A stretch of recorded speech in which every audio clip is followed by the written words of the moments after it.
मैं अभिषेक शर्मा आपका स्वागत करता हूं अपने YouTube channel Sai Grace Classes पर। और कैसे हैं दोस्तों आप? हम पिछली क्लास के अंदर चंबल संभाग के दो ज़िले मुरैना और श्योपुर को पढ़ चुके थे। और दोस्तों आज हम लेकर आए हैं भिंड जिला। हम मध्य प्रदेश का जिलेवार अध्ययन कर रहे थे, जिसके अंदर जो अंतिम जिला है वो है भिंड जिला। इसको हम डिस्कस करने से पहले थोड़ा सा रिवाइज कर लेते हैं कि हमने जो दो क्लासें पीछे पढ़ी हुई हैं, तो उसके अंदर जो श्योपुर जिला था उसके अंतर्गत हमने पढ़ा था कि श्योपुर जिला कुपोषण की श्रेणी के अंतर्गत आता है। मध्य प्रदेश का सबसे कुपोषित जिला है। यहाँ पर कूनो वन्यजीव अभयारण्य पाए जाते हैं। तो उसके अंदर क्या होता है दोस्तों कि बब्बर शेर, जो एशिया का बब्बर शेर है, जो गुजरात के गिर राष्ट्रीय उद्यान से लाया गया था और उसका संरक्षण किया जाता है। और ध्यान रखना है दोस्तों कि कूनो वन्यजीव अभयारण्य कूनो नदी के पास है। इस जिले के अंदर एक सीप नदी बहती है और चंबल नदी इसके अंदर प्रमुख रूप से बहती है। और यहाँ पर दोस्तों शहरी जनजाति पाई जाती है, जो गुदवाने की प्रथा आज भी उनके अंदर प्रचलित है, जो हमको ध्यान रखना है। और आइए दोस्तों मुरैना जिला थोड़ा सा पढ़ते हैं। तो मुरैना जिले के अंतर्गत दोस्तों हमने पढ़ा था कि मुरैना मोर की अधिकता के कारण मुरैना का नाम मुरैना जिला पड़ा। और जो साटा गांव है, जो मुरैना से 10 किलोमीटर की दूरी पर है। कितने किलोमीटर की दोस्तों? 10 किलोमीटर की दूरी पर है। तो इस जिले के अंतर्गत 10 किलोमीटर की दूरी पर जो साटा गांव है, उसके अंदर मोरों की अधिकता होने की वजह से इस जिले का नाम मुरैना पड़ा। मुरैना के अंदर प्रमुख रूप से मृदा अपरदन की समस्या पाई जाती है। यह चंबल नदी जो मिट्टी का कटाव करती है, उसके अंतर्गत मृदा अपरदन की समस्या यहाँ पर विद्यमान है दोस्तों। तो जो मुरैना जिला हो गया, मुरैना जिले के अंतर्गत और पढ़ा था हमने कि सबलगढ़ का किला, और इसके अंदर तहसीलें पड़ी थी, जोरा, अम्बा, कोरसा। और इसके बाद दोस्तों हमने मुरैना के अंदर इतना कुछ पढ़ चुके थे। उसके बाद आज हम जो क्लास स्टार्ट करने जा रहे हैं वो है भिंड जिला। तो भिंड जिला के बारे में दोस्तों हम स्टार्ट करते हैं, आपका ज़्यादा समय ना लेते हुए। तो भिंड जिला का ये एक नक्शा है, इसके अंतर्गत हमने कुछ तहसीलें रखी हुई हैं, तो वो हम आपको बता देते हैं कि भिंड जिले के अंतर्गत जो दोस्तों तहसीलें आती हैं, गोहद आती है, मेहगांव आती है, लाहौर, मिहोना और रोन का आपको ध्यान रखना है दोस्तों। इसके अंतर्गत जो रोन तहसील है, ये सबसे छोटी जनसंख्या की दृष्टि से सबसे छोटी तहसील है दोस्तों, ये आपको ध्यान रखना है। और इसका जो बॉर्डर है दोस्तों, जो भिंड का जो बॉर्डर है वो दतिया, ग्वालियर और मुरैना, ये 3 जिलों से लगा हुआ इसका बॉर्डर है। और अगर राज्य की बात करें तो राज्य भिंड से यूपी राज्य इसके अंतर्गत आता है।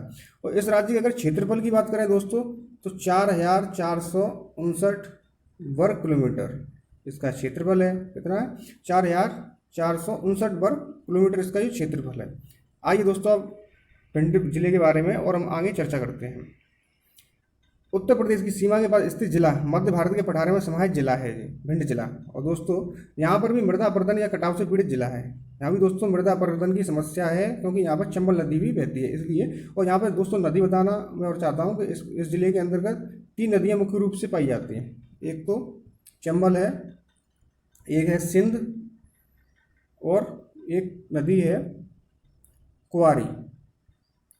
ये 3 नदियाँ जो हैं दोस्तों इस जिले के अंदर मुख्य रूप से पाई जाती है।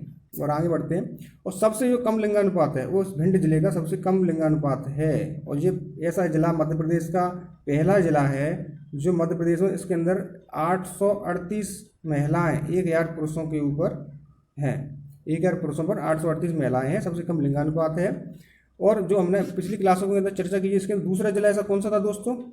दूसरा जिला मुरैना था।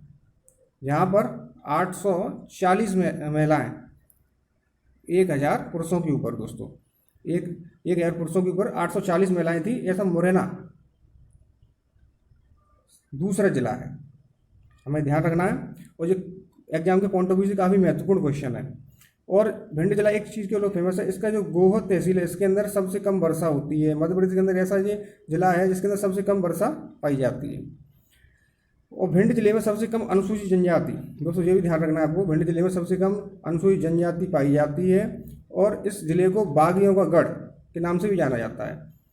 पूर्व में दोस्तों एक मूवी भी इस जिले के ऊपर बन चुकी है, पान सिंह तोमर एक मूवी बन चुकी है, जिसके एक्टर थे इरफान खान।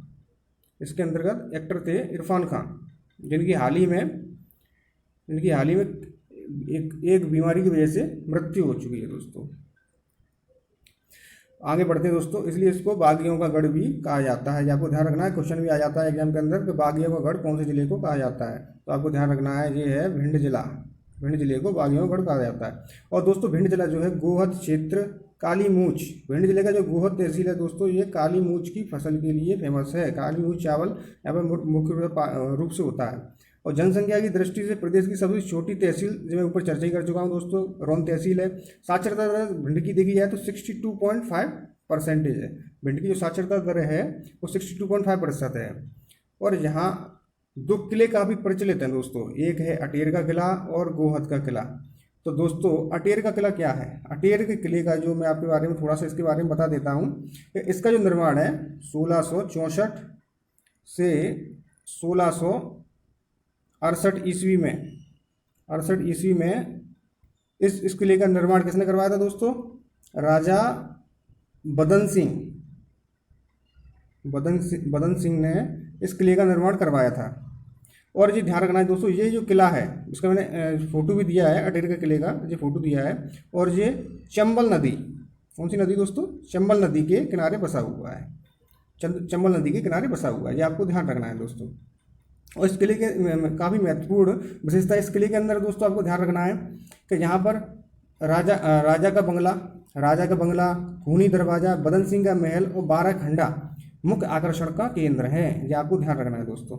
और गोहद का जो किला है इसके बारे में मैं बता देता हूँ। इसका जो निर्माण हुआ था दोस्तों 1739 के अंदर, 1739 के अंदर इसका निर्माण हुआ था। और इसका निर्माण जाट सरदार राजा भीम सिंह, किसने दोस्तों? जाट सरदार राजा भीम सिंह ने इसका निर्माण करवाया था। ये किसका करवाया दोस्तों? गोहद किले का निर्माण करवाया था। ठीक है दोस्तों, ये आपको ध्यान रखना है, ये काफ़ी महत्वपूर्ण क्वेश्चन है। अटेर का किला, यहाँ पे मुख्य रूप से अटेर का किला और गोहद का किला पाया जाता है। और आगे बढ़ते हैं दोस्तों, भिंड जिले में चंबल, सिंध, क्वारी, जो मैं आपको बता चुका था, भिंड, सिंध और क्वारी 3 प्रमुख रूप से नदियाँ पाई जाती हैं। और दोस्तों धार्मिक दृष्टि से अगर देखा जाए तो यहाँ पर रेणुका माता का मंदिर एवं रावतपुरा सरकार यहाँ का प्रमुख धार्मिक स्थल है। ये आपसे पूछा जा सकता है कि रेणुका मंदिर मध्य प्रदेश के अंदर कहाँ पे स्थित है? तो आपको इसका आंसर लगाना है भिंड जिला। ठीक है दोस्तों, और रावतपुरा सरकार पूछ सकते हैं, तो धार्मिक स्थल है, ये काफ़ी फेमस है भिंड जिले के अंदर। तो रावतपुरा सरकार कहाँ पे स्थित है? तो भिंड जिले के अंदर स्थित है। और दोस्तों यहाँ पर मालनपुर औद्योगिक इकाई पाई जाती है, ये भिंड जिले के अंतर्गत आती है, औद्योगिक केंद्र है। और यहाँ काफ़ी फैक्ट्रियाँ, कंपनियाँ स्थापित हैं। और साथ ही मध्य प्रदेश का दूसरा सूखा जो बंदरगाह है दोस्तों, जो दूसरा सूखा बंदरगाह है वो इसको भी कहा जाता है। ये आपसे क्वेश्चन पूछे जाते हैं, मध्य प्रदेश का दूसरा ऐसा बंदरगाह कहाँ पे स्थित है? तो आपको इसका आंसर लगाना है भिंड जिले के अंतर्गत।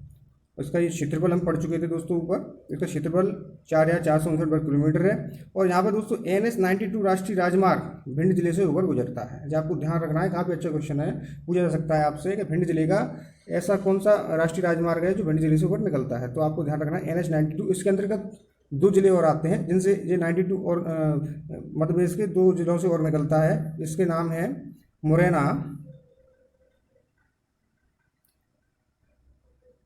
मुरैना से जी दोस्तों भिंड राष्ट्रीय राजमार्ग और निकलता है। ठीक है दोस्तों, आगे बढ़ते हैं। प्रमुख दर्शनीय स्थल व धार्मिक स्थल यहाँ पर अटेर का किला, गोहद का किला, भिंड का दरबार हॉल। जहाँ को ध्यान रखना, प्रमुख दार्शनिक स्थल और धार्मिक स्थल यहाँ पर है दोस्तों अटेर का किला, गोहद का किला, भिंड का दरबार हॉल, लक्ष्मण तलैया, माता रेणुका मंदिर, तिलोरी का विष्णु मंदिर, सती मंदिर, अटेर, रावतपुरा सरकार आदि प्रमुख रूप से यहाँ पर स्थित हैं। और दोस्तों एक चीज़ बताना चाहूँगा मैं, 92 जो राष्ट्रीय राजमार्ग है इसके अंतर्गत 2 जिले, एक तो मुरैना और हो गया, एक ग्वालियर, ये 2 प्रमुख जिले हैं। इनसे ये 92 मार्ग राष्ट्रीय राजमार्ग यहाँ से निकलता है और भिंड जिले से, ये आपको ध्यान रखना है। तो दोस्तों आपको हमारी क्लास कैसी लगी? अगर आपको हमारी क्लास अच्छी लगी तो इसके अंतर्गत आप इसको कमेंट करें, लाइक करें, शेयर करें, सब्सक्राइब करें, जिससे हम आगे आपके लिए वीडियो बनाने के लिए और प्रेरणा प्राप्त हो हमें। तो दोस्तों मैं आपका हार्दिक स्वागत करता हूँ। नमस्कार।